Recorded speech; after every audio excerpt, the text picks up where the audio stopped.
सुबह की ठंडी हवाओं में हल्की सी धूप पेड़ों के पत्तों से छन छनक कर नीचे गिर रही थी। जोई पिछले कुछ दिनों से उसी घटना के बारे में बार बार सोच रही थी जो उसके साथ पिछले दिनों घटी थी।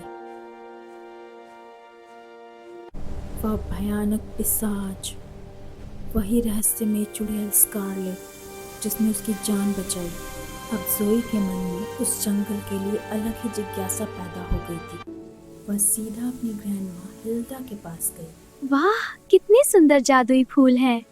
हाँ बेटा, ये मेरे बगीचे का जादू है। मुझे बहुत अच्छे लगे। ग्रैंडमा, मुझे सच क्यों नहीं बताती स्कारलेट कौन है?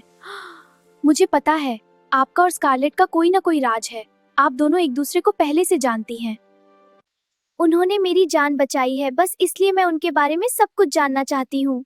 बेटा, इस दुनिया में बहुत तरह के जादूगर होते हैं।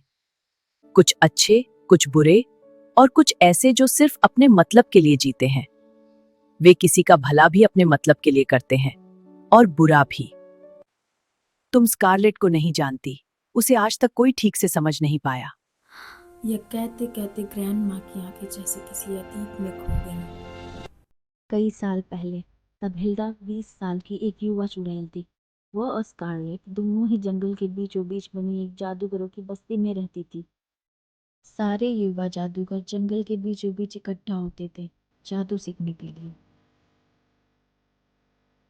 स्कारलेट उस समय 25 साल की बेहद खूबसूरत लेकिन लंबी चुड़ैल थी। उसका एक छोटा समूह भी था, कुछ ऐसे चुड़ैलों का जो उसी की तरह शरारती और चालाक भी थे। वे अक्सर दूसरों को परेशान करते, मजाक उड़ाते, चालाकी करते और हमेशा अपने मैजिक ट्रिक से उन जादूगरों को परेशान करते जो उनसे कम उम्र के हैं। उस समय जादू सीखने के लिए कोई स्कूल या इमारत नहीं हुआ करती थी।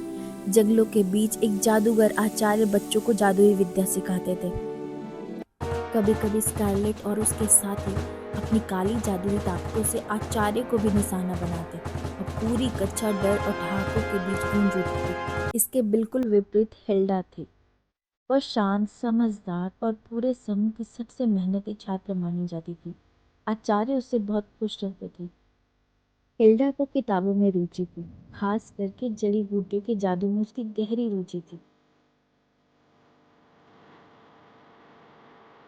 जड़ी बूटियों की किताब की मदद से वह तरह तरह के मैजिकल पोशन बनाती थी।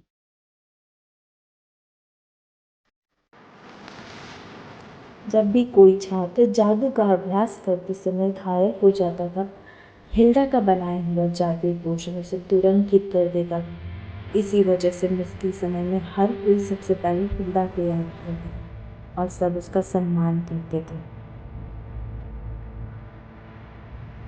एक दिन वहाँ एक नया छात्र जादूगरी सीखने आया था। उसका नाम था ग्रिफिन। वो करीब करीब हिल्डा की उम्र का ही था और बहुत ही प्रभावशाली जादूगर था।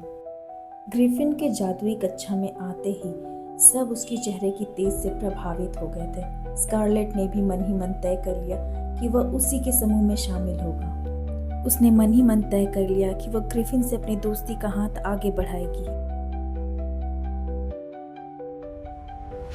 लेकिन जादू सीखते सीखते ग्रिफिन और हिल्डा के बीच अच्छी दोस्ती हो गई थी। वे साथ में किताबें पढ़ते, जादुई काढ़ा बनाते। लेकिन ये बात स्कारलेट को बिल्कुल पसंद नहीं आई। वो चाहती थी कि ग्रिफिन उनके समूह का हिस्सा बने। कब तक मेरी खूबसूरती को नजरअंदाज करेगा? एक न एक दिन उसे हमारे साथ ही आना है। ग्रिफिन, तुम्हें हमारे समूह में शामिल हो जाना चाहिए। हम जंगल के सबसे मजबूत जादूगरों का समूह है। तुम्हारा समूह अच्छा है स्कारलेट, लेकिन मेरी और तुम्हारी शायद नहीं जमेगी। मेरा पहले ही एक समूह बन चुका है।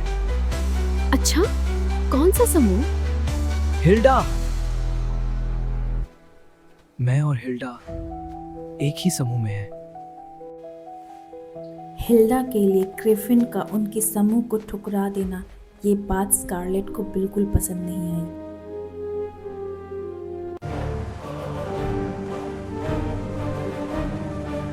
उस हिल्डा को सबक सिखाना पड़ेगा।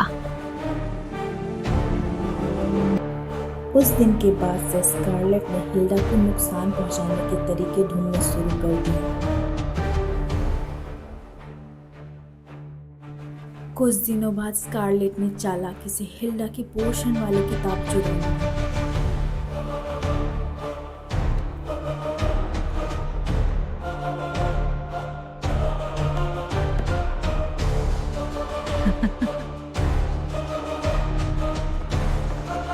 उसी किताब की मदद से उसने एक ऐसा खास पोषण तैयार किया जिसे पिलाने वाले को वो पूरी तरह अपने बस में कर सकती थी।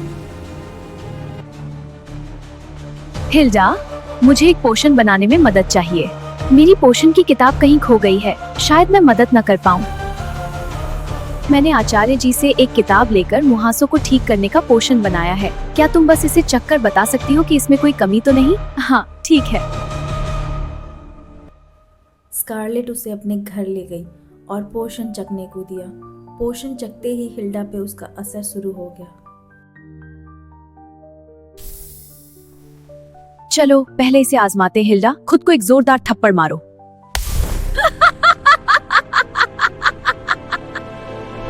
कल जब तुम कक्षा में जाओ तो ग्रिफिन को जोर से थप्पड़ मारना और कहना कि तुम्हें वह बिल्कुल पसंद नहीं है। हाँ। सब कुछ स्कारलेट के प्लान के मुताबिक हुआ।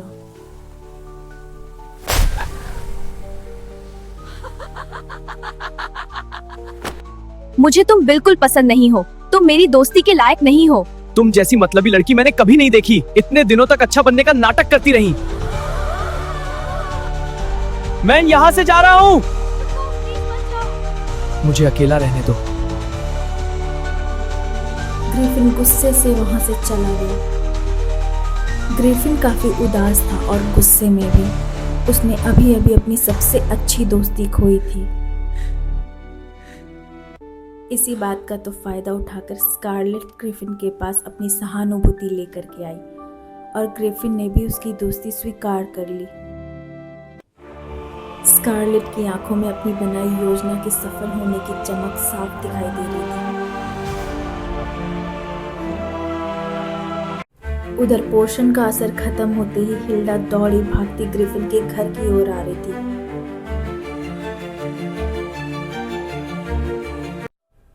लेकिन जैसे ही वो वहां पहुंची, हिल्डा ने देखा स्कारलेट और ग्रिफिन एक दूसरे को गले लगा रहे थे।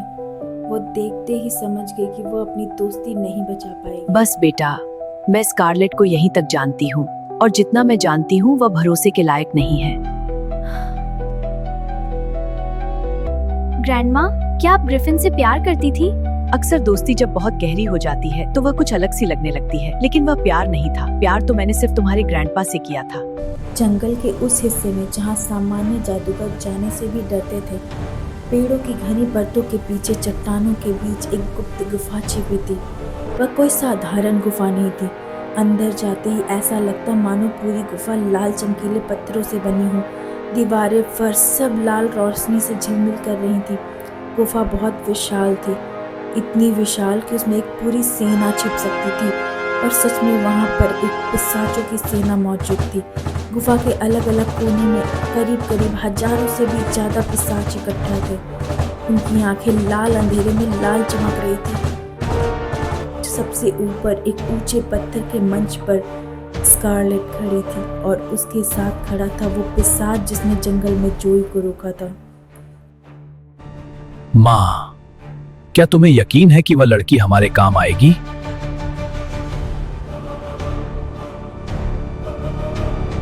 तुम मुझ पर भरोसा करो बेटा। उस छोटी लड़की के जरिए हम वह सब हासिल कर लेंगे जो सदियों से किसी ने हासिल नहीं किया। बस थोड़ा इंतजार करो। सब कुछ अपनी माँ पर छोड़ दो।